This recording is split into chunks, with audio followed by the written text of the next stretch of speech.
Hello viewers, welcome to my channel Mahesh unlimited vlogs. ఈరోజు నేను చెప్పబోయే కథ మానవ సంబంధాల గురించి. ఒక తల్లి మరణం తర్వాత జీవిత సత్యం తెలుసుకున్న కొడుకు గురించి. మన జీవితంలో ఎంతో ముఖ్యమైన సంబంధం తల్లిదండ్రులదే. వాళ్ళ కష్టాలు, వారి నిస్వార్థమైన ప్రేమ వల్లనే మనం ఈ స్థాయికి వచ్చాం. కానీ కొన్నిసార్లు మనం అనవసరమైన కారణాలతో వారిని మర్చిపోతాం.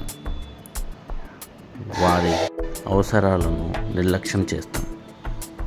ఇది కేవలం ఒక కథ కాదు, మన లోతైన మనసును కదిలించగలిగే జీవన సత్యం.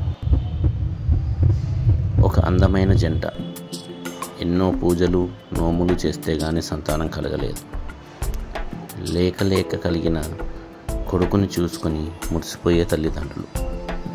కొడుకు మీద ఎన్నో ఆశలు. అన్నీ మనం అనుకున్నట్టు జరిగితే జీవితం ఎందుకు అవుతుంది? తండ్రి హఠాత్తుగా అనారోగ్యంతో మృతి చెందాడు. కుటుంబ భారం అంతా మోస్తూ తన కొడుకుని చదివించి ప్రయోజకుణ్ణి చేసి ఒక ఇంటివాడిని చేసింది తల్లి. కాలం గడిచే కొద్దీ కుమారుడికి బాధ్యతతో పాటు తన వయసు మళ్ళిన తల్లిని చూసుకోవడం కూడా భారం అనిపించింది. అందుకే తల్లిని వృద్ధాశ్రమంలో ఉంచాలని నిర్ణయించుకున్నాడు. తల్లిని వృద్ధాశ్రమంలో చేర్పించడానికి తీసుకువెళ్ళాడు. కొడుకు తల్లితో ఇలా అన్నాడు: అమ్మ, ఇక్కడైతే నువ్వు సురక్షితంగా ఉంటావు.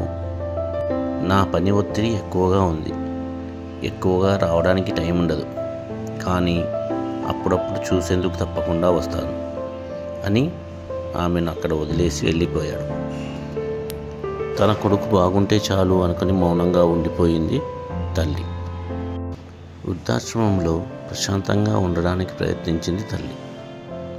ఎన్నో రోజులు కుమారుడి కోసం ఎదురు చూస్తూ గడిపింది. అతను వారానికో నెలకో ఒకసారి వచ్చి వెళ్ళేవాడు. రాను అది సంవత్సరాలుగా మారింది. అలా కాలం గడిచే కొద్దీ ఒకరోజు కుమారుడికి వృద్ధాశ్రమం నుంచి ఫోన్ వచ్చింది. ఫోన్ లిఫ్ట్ చేసి మాట్లాడగానే అతని తల్లి స్వరం వినిపించింది: నాన్న, ఒక్కసారి రా, నిన్ను చివరిసారి చూడాలి అని. ఆ మాటలు విని కుమారుడు తల్లి దగ్గరకు పరిగెత్తుకుంటూ వెళ్ళాడు. అక్కడ ఆమె మంచంపై బాధాకరమైన శరీరంతో అతని కోసం ఎదురు చూస్తుంది. ఆమె ఆరోగ్యం బాగా విషమంగా ఉంది. ఇది గమనించిన కొడుకు తల్లి పక్కన కూర్చొని అమ్మని ఇలా అడిగాడు: అమ్మ, నీకోసం ఏమైనా చెయ్యాలి, ఏం కావాలో చెప్పు. తల్లి నెమ్మదిగా ఆమె గుండె బాధతో నిండిన స్వరంతో ఇలా చెప్పింది: నాన్న, వృద్ధాశ్రమంలో ఫ్యాన్ వేయించు. ఇక్కడ సరిపడ వెలుతురు లేదు, వీలైతే లైట్ కూడా పెట్టించు. ఇక్కడ గాలి చాలా వేడిగా ఉంది. ఫ్రిడ్జ్ వేయించు, ఎందుకంటే కొన్నిసార్లు ఆహారం పాడవుతుంది. కొన్నిసార్లు ఆకలితోనే నేను నిద్రపోయాను. ఆ మాటలు విని కుమారుడు ఇలా అన్నాడు: అమ్మ, నువ్వు ఇంతకాలం ఇక్కడ ఉన్నప్పుడు ఒక్క మాట కూడా చెప్పలేదు. ఇప్పుడు నీ జీవితం చివరి క్షణాల్లో ఉంది కదా, మరి ఎందుకు చెబుతున్నావు అని ప్రశ్నించాడు. అప్పుడు తల్లి తన బాధను కళ్ళతో వ్యక్తం చేస్తూ ఆతృతగా ఇలా అంది: నాన్న, నేను ఈ వేడి, ఆకలి, బాధ భరించగలిగాను.